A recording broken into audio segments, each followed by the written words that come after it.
when our son Cade was born, I went through a difficult circumstance. He was born with Down syndrome. We weren't expecting it. It was our firstborn. I had all the hopes and dreams of a firstborn son. I was an athlete and had imagined that I couldn't wait to throw the football around and start to see my son develop into a little mini-me. And all those expectations were shattered, and I just couldn't help but question God and say, what is going on here? What is this about?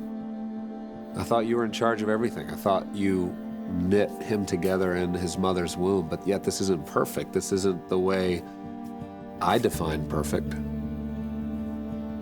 And God and I went through a season of struggle, of me having to relinquish this sense that I know God and how God thinks and how God ought to do things. There was pride and ego that was getting in the way, that I kind of thought I had this world figured out through the lens of God.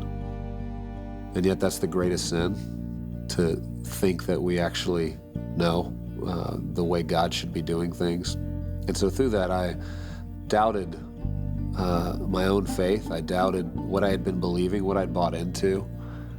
And God was gracious through that process, though, and helping me come to an understanding and a realization that I am not God, and that God has ways and plans and ways of working this world together that I might not ever understand, but that I can trust Him, that I can have faith and trust that He has my best interest in mind.